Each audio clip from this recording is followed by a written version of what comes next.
puisi karya Sutarsi Kalzumbahri yang berjudul Tapi. Sebelum Eci lanjut ke pembahasan, teman-teman jangan lupa like, comment, and subscribe ya. Selamat menyaksikan.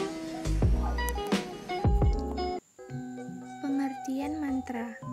Mantra sebagaimana dikemukakan oleh Puerwadarminta. Yang pertama, perkataan atau ucapan yang mendatangkan daya gaib, misal dapat menyembuhkan, mendatangkan celaka, dan sebagainya.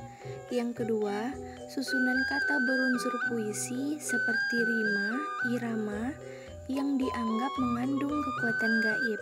Biasanya diucapkan oleh dukun atau pawang untuk menandingi kekuatan gaib yang lain. Selanjutnya yaitu fungsi mantra. Fungsi mantra adalah kegunaan suatu mantra dengan tujuan untuk menimbulkan kemampuan tertentu kepada orang yang mengucapkannya atau kepada orang yang membaca mantra tersebut. Mantra biasanya dikuasai oleh orang-orang tertentu, biasanya dukun atau pawang. Masing-masing mantra lain-lain kegunaan dan khasiatnya. Berikut adalah contoh mantra pada saat mandi yang biasanya dilakukan oleh masyarakat Makassar. Fungsi dengan membaca mantra ini agar tampak terlihat bercahaya, seperti cahaya yang terlihat pada badan Nabi Muhammad Rasulullah. Mantra ini digunakan pada saat akan mandi atau pada saat mandi. Pada saat akan mandi, sediakan air bersih secukupnya, kemudian bacakan mantra, lalu tiupkan berulang-ulang sebanyak 3 kali. Ini unsur penilaian dari mantra tersebut. Yang pertama, tema mayornya berskor 1, tema minornya berskor 1, amanat tersuratnya berskor 1, amanat tersiratnya berskor 1, rimanya berskor 1, pola barisnya mendapat skor 8, pola baitnya berskor 1, diksi atau gaya bahasanya berskor 0, skor keseluruhannya adalah 14. Selanjutnya yaitu contoh mantra pada saat berbedak yang juga dilakukan oleh masyarakat Makassar. Fungsi mantra ini bagi masyarakat Makassar yaitu agar wajah tampak cantik, sehingga setiap orang yang memandangnya akan memuja dan tertarik. Caranya ialah letakkan bedak secukupnya pada tempat yang telah disediakan atau letakkan di telapak tangan. Penggunaan mantra ini khusus bagi perempuan, baik yang sudah bersuami maupun masih gadis. Berikut adalah unsur penilaiannya. Tema mayornya mendapat skor 2, tema minornya mendapat skor 1, amanat tersuratnya mendapat skor 2, amanat tersiratnya mendapat skor 1, rimanya mendapat skor 1, pola barisnya mendapat skor 7, pola baitnya mendapat skor 1, diksi atau gaya bahasanya mendapat skor 1, jadi skor keseluruhannya adalah 16. Dan contoh mantra yang ketiga yaitu mantra mengusir setan yang mengganggu anak balita, yang biasanya juga dilakukan oleh masyarakat Makassar. Mantra ini berfungsi untuk mengusir setan yang mengganggu anak balita sehingga ia tenang dan tentram pada saat tidur. Caranya ialah mantra itu dibacakan kemudian dihirupkan pada anak balita yang diganggu setan sebanyak 3 kali.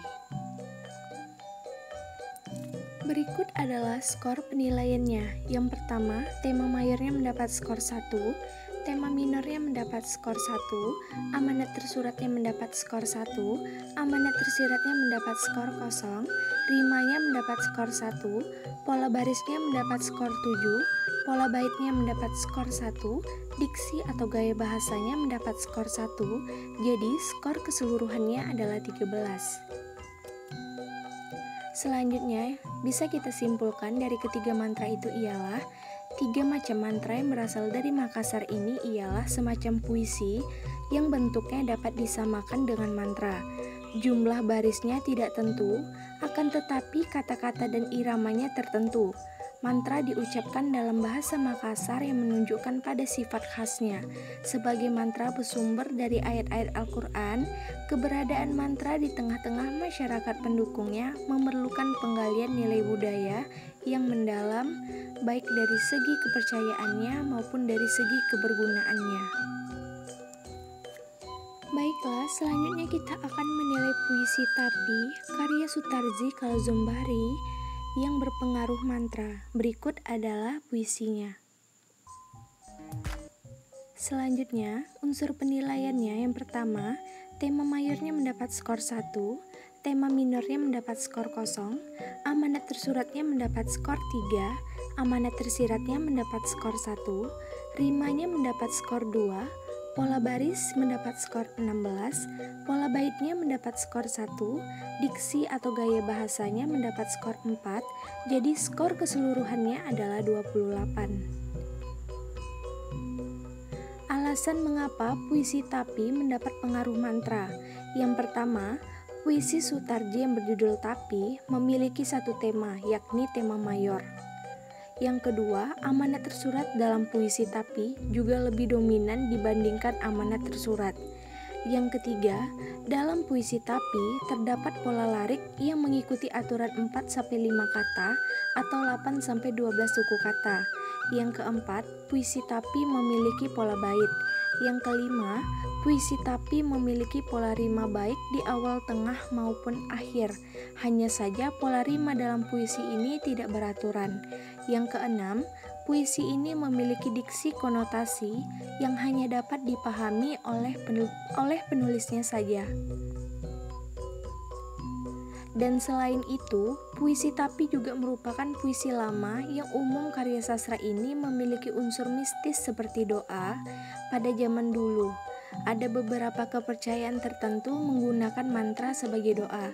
Selain itu, puisi mantra umumnya akan menggambarkan kepercayaan masyarakat, serta memiliki isi perintah dan bahkan rayuan. Meskipun begitulah, dilihat dari semua alasan yang dapat disimpulkan bahwa puisi karya Sutarji yang berjudul Tapi memang dipengaruhi mantra. Baiklah teman-teman, mungkin itu saja yang dapat saya sampaikan. Semoga bermanfaat